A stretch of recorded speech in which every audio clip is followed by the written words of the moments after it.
Okay, what all about this Amoeba Wars thing, eh? Alright.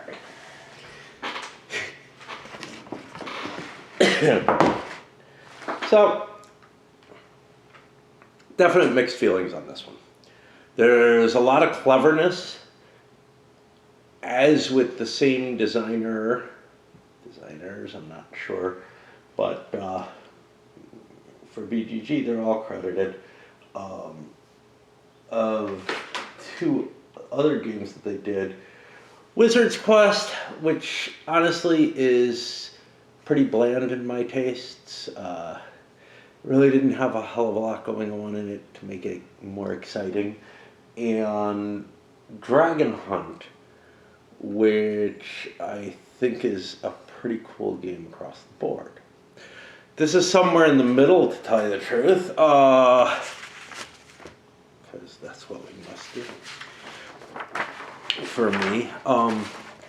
It has some of the same tedium in terms of the die rolling. At the very least, because it's a risk-like system where you just, roll off. But at least it has attrition to it. There's always going to be pieces lost. So that, ensures that the game doesn't go on forever. That's an important facet. And there's a cleverness with the card play, giving you capabilities from all the cards that are below it, and also determining your movement order. Moving early can be a major advantage at times. Moving late can be too, so don't think it's a simple decision there. So unlike the last game I played, I'm trying to remember what the fuck that was. Everything's getting blurry, man. Attack Cell, which is a really clever design and everything, but the cards kind of play you. In this game, there's quite a lot of room for strategic thinking and for trying to hold on to certain cards for when they might be more useful. I know you didn't see much of that from me. It's hard when I'm playing solo. Usually I was just looking, and honestly it's hard when I'm playing, because I'm an opportunist. I look at the situation and say, oh, this is the card I want to play right now. Without sufficient thought, and that especially showed up on the first turn of, well, I want this card later more, and, can I do something almost as good, but I need the higher card at some other point.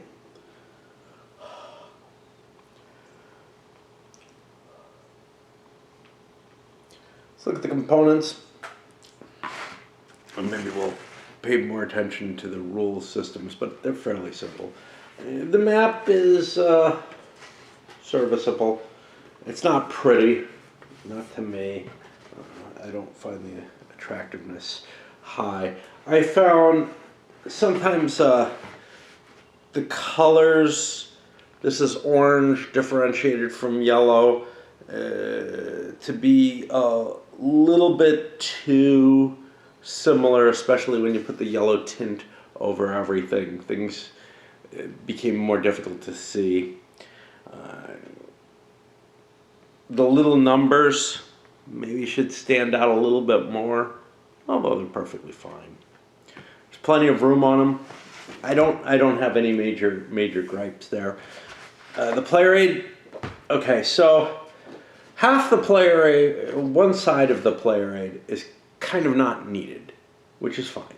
It gives you a table of the combat cards with of combat odds, and just tells you, what your odds are based on how big a plus you have. Okay, that's not, it's useful, but people can do that kind of math in their head, or at least have a good feeling for it. And then it gives a summary of the rules of combat, which given that there's two different types of combat, might be useful. It's not. I didn't find I needed this part at all. What you do need though is the power card description, which is basically a part of the rules that's put on here instead of in the rules. That saves the space in the rules. It's kind of like in Dune. Each player needs one of these because you're going to have to refer to these regularly. So instead of passing the rules around for the one copy of them, this was a great idea. And putting something on the other side, well, I guess double-sided printing didn't cost them particularly extra. Because the rest of it, you wouldn't need. The counters, glossy Avalon Hill counters of the period, nothing particularly attractive about them. Looks like they might have been, yeah, they were side-mounted. I mean, Avalon Hill counters were what they are. I never much liked them. But, you know, I like the matte finish on the SPI ones. The one advantage of the gloss, but it's only on one side, is if you like to coat your fingers in tobacco while you're playing, it just kind of smears on them, and that can be cleaned off the glossy side. With the matte counters, you end up with stains on your counters, which sucks. The cards, well, you know, one of them permanently damaged the day I took the game apart. Yeah, I mean, I was young too, so. I mean, let's see. Game came out in '81, so I couldn't have been all that young. I was at least 14. And 14, I don't know, because I wasn't buying everything back then by any means that showed up in the store. I can remember going to the store and saying, well, I'll buy myself one game. Oh, that looks stupid. I actually think that I got this fair amount later. I may have actually been over 20 when I got this at like KB Toy and Hobby when they used to get bulks of things, and I don't remember if I bought this in bulk and just held off buying it from the game store that I used to go to, because when I was a teen, and honestly, you know, when I was in my 20s as well, something like this kind of would have looked like, I don't know if I would have bought this. The 12 and up,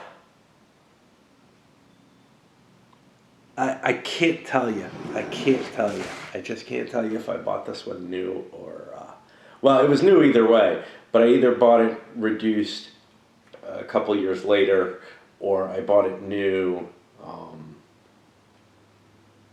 probably fairly close to when it came out, but I don't know. Anyhow, the cards are a clever idea, but component-wise, the paper stock that they're put on and the fact that you perforate it and have to rip it and everything, well, tore a card, and that was a big deal with these. I think I did the same with my Dune game, probably. All right, let me just look through the systems. So, yeah, I think kind of the thing that I have the most trouble with in the game is not a reason to dislike it at all, which is remembering the victory conditions. I'm horrible at that and end up thinking it's a competitive game where I need to beat up the other players. Now, the players that you're beating up on are probably going to be focused on fighting you and are going to have a hard time making it to the center. It looks like you're fighting over limited resources, but the reality is the center's not that hard to fight your way into at least a little bit of.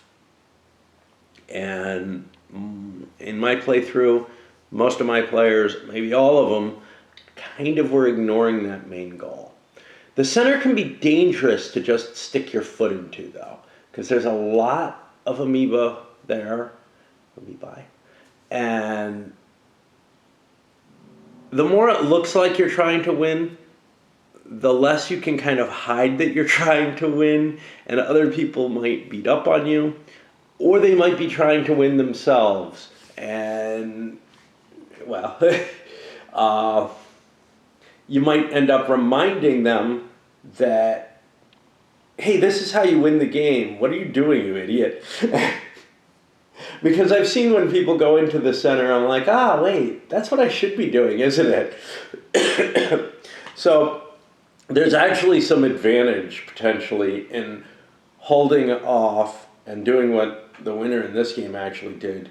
Getting yourself into a good position, building up a big fleet, and then trying for the win all at once, where nobody really thinks you're that big a threat because your production's not all that high, but it's up there with everyone else. You're not making any enemies because you're not fighting people. You're just kind of pooling your stuff for that push into the center. It's an interesting, the psychological aspects of, are you trying to win or not, work out kind of interestingly for me in this. Because I don't think I'm the only person who kind of gets distracted away and into combat with other players, or into trying to gain the limited resource from other players. So, you've got the amoebas, which shake things up a little bit, especially because of the card play, allowing players to lose the stuff that they gained. Their opponents aren't just the other players. The other players may have some control over the amoebas in the Doomsday Machine, but they also, it also has a certain amount of randomness to it and a certain amount of opportunism, Well, I'm not really your opponent, we're not fighting or anything, but I wouldn't mind seeing your territory divided in half so that you can't build ships close to the center or something along those lines. So that works out kind of neat. The special abilities I don't think are terribly well balanced, but again, that's okay. I wouldn't want to play with them in a 2-player game, but in a 4 or more players, it's kind of up to the players to balance the situation anyway. Somebody could get lucky with other things. Getting lucky with the player power isn't that big a deal. One thing, though, I got to note. The send things into the time warp. It's not the most powerful of the special abilities. I actually think the moving monitors might be. But which the guy who had it got wiped out because he used it. But it has a really interesting impact on the long-term play. And it reminds me of some of the Cosmic Encounter type stuff. I believe Cosmic Encounter came out first. In fact, I know it did, don't I? No. But so that, those were perhaps taken from that, perhaps taken from Dune. This is 81's fairly early, though. I don't remember when I got Dune. I got Dune before I got this, I'll tell you that much. Dune is 79, or 78 if I can't really read with my glasses. These are not my best. I save my best for when my eyes get even worse.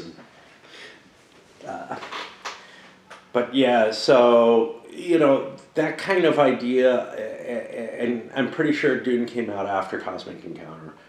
Cosmic Encounter, I think, 77 or so. Anyway,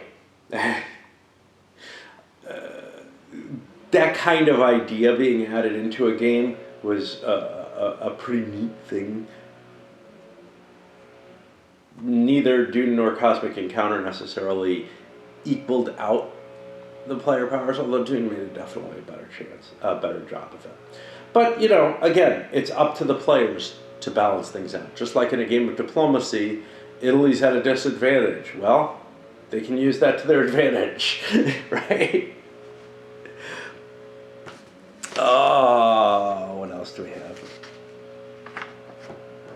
don't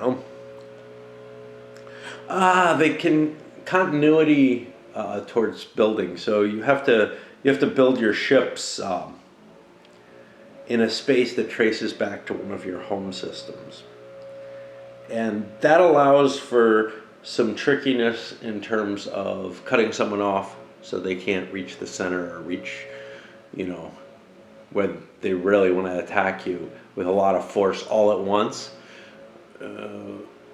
It can also serve to wipe somebody out, even if not absolutely, at least effectively. I don't know. That's about it. I know this is kind of more muddled than even usual, but I gave most of my thoughts in the playthrough aspect of it. So there's some innovative stuff going on in this game. Some of it's very interesting. The tediousness of the combats is a big negative. Playing solo, trying to remember, there's a couple of tricky things to remember that really caught me up and screwed me up on that first video. One of which is, hey, who's the first player? And there's nothing in the game to help remind you of that. I used a rock. But remembering to pass the rock to the person with the highest card was difficult because you discarded the card immediately after your turn. So, I don't know, you can play through things. The other thing was the remembering to do all the powers, all the cards below you, except the one time that you don't do that, or the couple of times you don't do that. That was a little tricky. I also was having trouble remembering who I was at any given time, though. So I may have been foggier than usual yesterday. Maybe still am. And that's not really anything wrong with the game. It's just that I could easily see the beer and pretzels type of atmosphere that the game provides. Enough beer and people are going to start forgetting things, right? So it kind of isn't as beer and pretzel as it seems. Not that I know many people who actually game with beer present in large quantities, but that's me. I know people online who seem to, play fairly serious stuff with a glass of whiskey or whatever there. I can't do it, man. One drink and I'm not able to function properly like that. I can play bridge, baby. I don't know. I can play cards. I don't know about bridge. All right.